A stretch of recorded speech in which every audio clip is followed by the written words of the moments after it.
नमस्कार दोस्तों, आपका स्वागत है यूपी मेंटोर में। तो हम आज पढ़ेंगे ग्राम समाजन विकास के टॉप 100 मोस्ट क्वेश्चंस, जो कि यूपी लेखपाल के लिए बहुत ही ज़्यादा इंपॉर्टेंट है।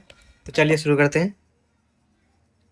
क्वेश्चन नंबर 1, जमींदारी उन्मूलन अधिनियम कब लागू हुआ? तो यह हुआ था 1952 में। ठीक है, 1952 में तत्कालीन राजस्व मंत्री कौन थे? तो कौन थे? चौधरी चरण सिंह थे।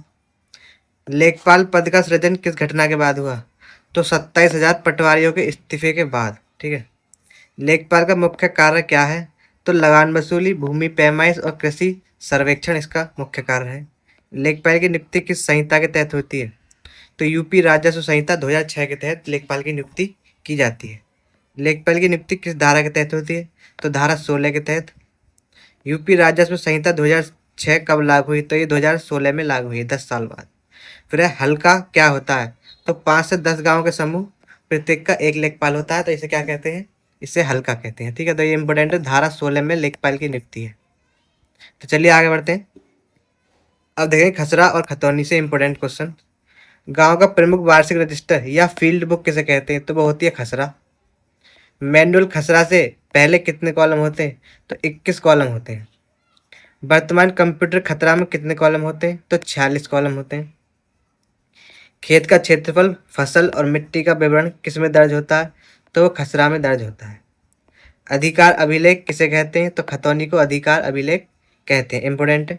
खतौनी का जिक्र किस धारा में? तो धारा 21 में है। सजरा क्या होता है? तो कपड़े पर बना गांव का नक्शा जिसमें खेतों की सीमाएं दर्शाई गई होती हैं। सजरा का जिक्र किस धारा में है? तो धारा 28 में सजरा का जिक्र है। तो खसरा में 21 कॉलम होते हैं। ठीक है, और सजरा जो है धारा 28 में है। चलिए आगे बढ़ते हैं। अब देखिए कृषि फसलें और वैदिक काल। तो फसलों के निरीक्षण की प्रक्रिया क्या कहलाती है? तो गिरदावरी फसलों के निरीक्षण की प्रक्रिया कहलाती है। फिर लेखपाल साल में कितनी बार पड़ताल करता है? तो 3 बार करता है। खरीफ का पड़ताल कब शुरू होती है? तो 10 अगस्त से। फिर है रबी की पड़ताल, तो ये होती है 1 जनवरी से।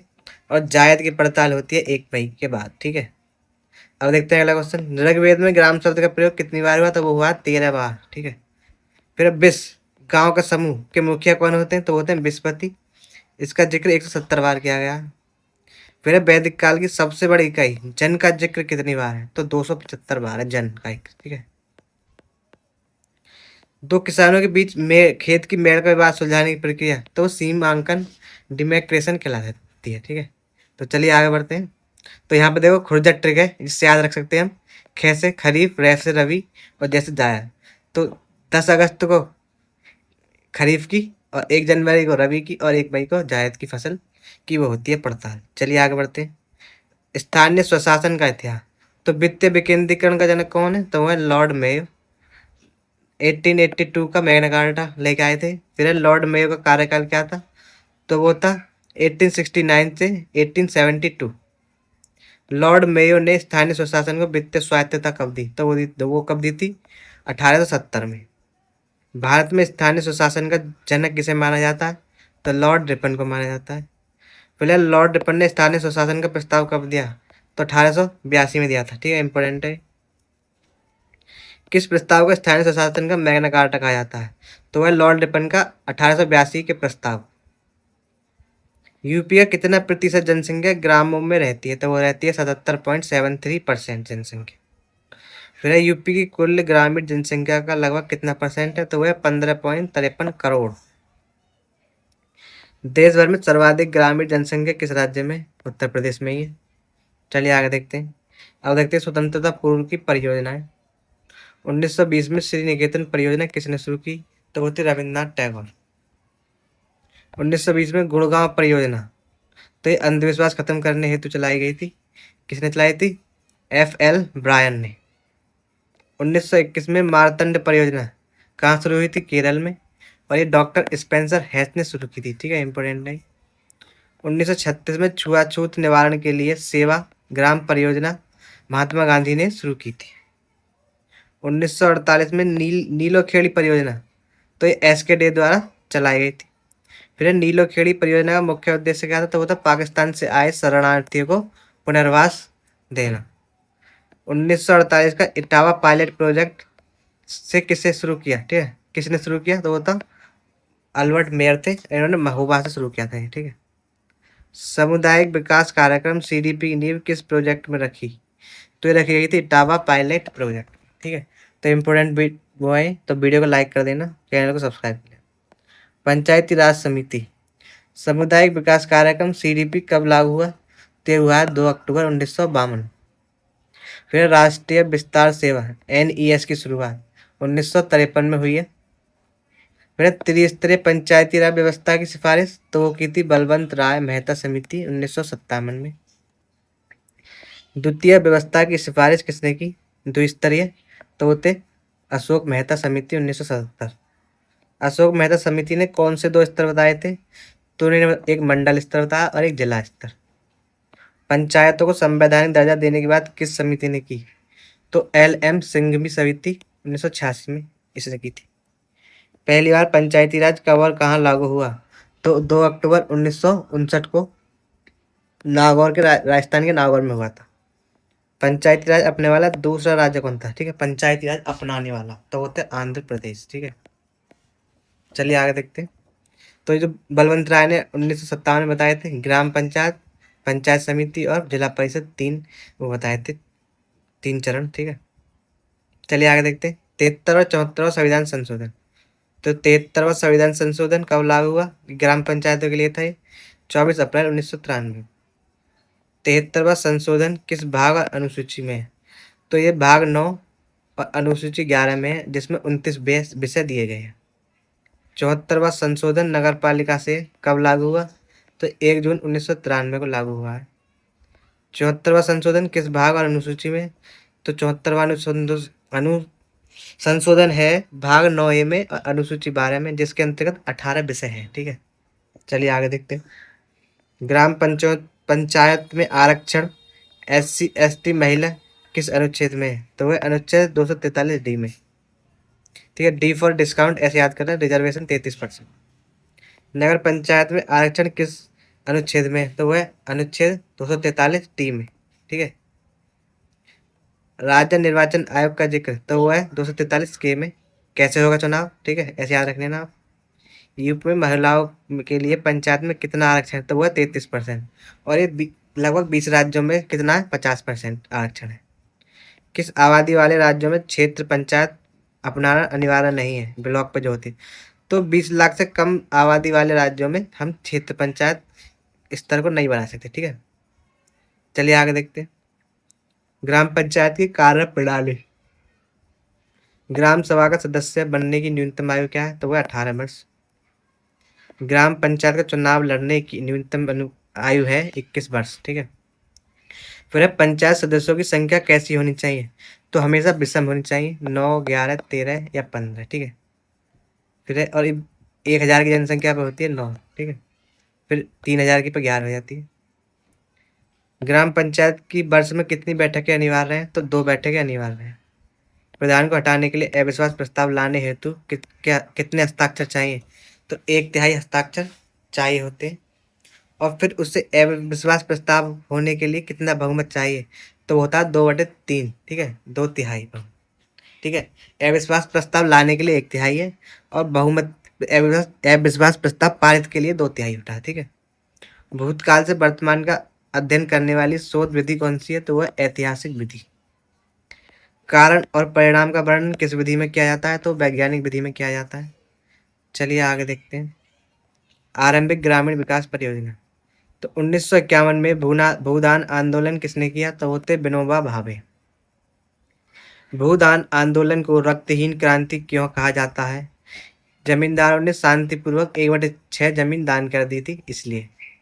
काम के बदले अनाज योजना कब आई? 1970 में आई, बाद में इसका नाम NREP हो गया। फिर है 1979 में आई ट्राइसेम योजना का उद्देश्य क्या था? तो युवाओं को स्किल प्रशिक्षण देना, ठीक है, कौशल प्रशिक्षण के लिए आई थी ये। ट्राइसेम योजना में किस आयु वर्ग के युवाओं को शामिल किया जाता है? तो वह 18 से 35 वर्ष के युवा।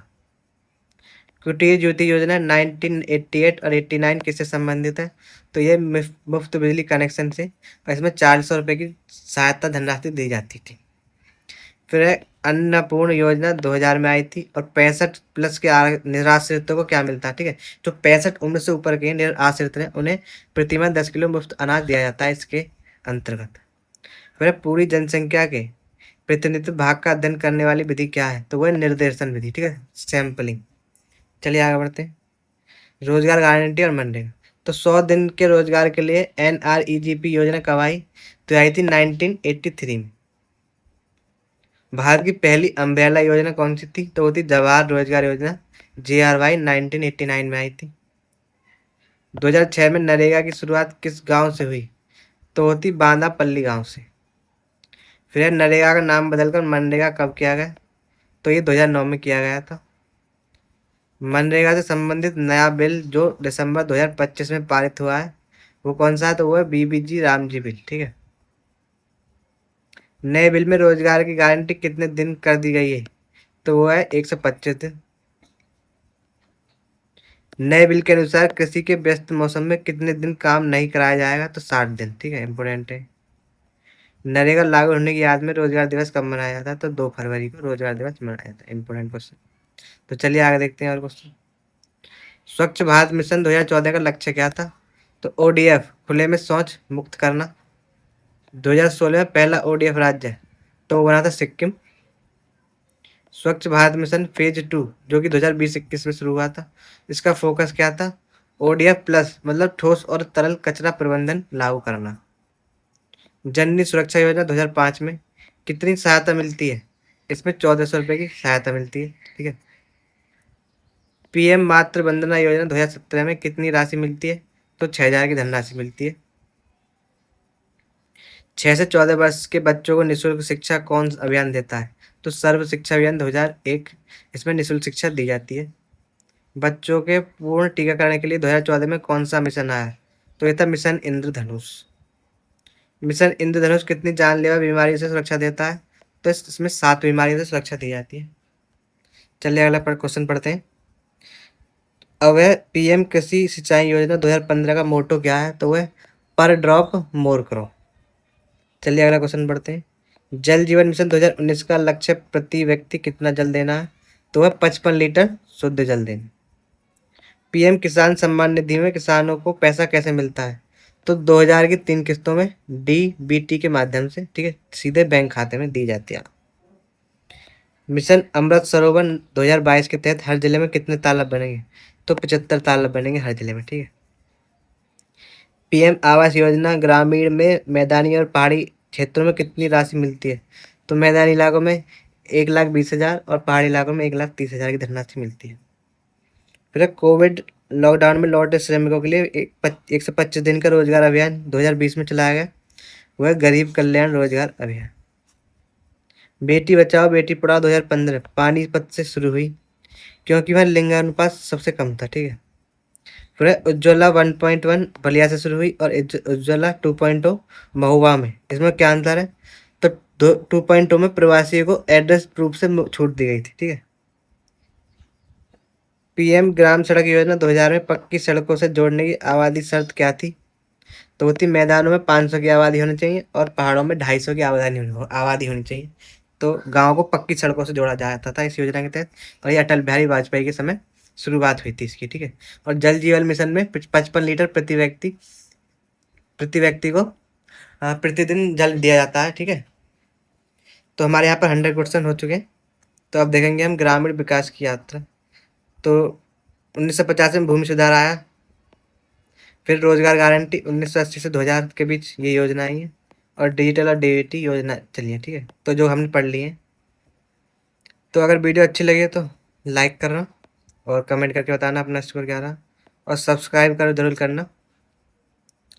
तो बहुत बहुत धन्यवाद वीडियो देखने के लिए लास्ट तक।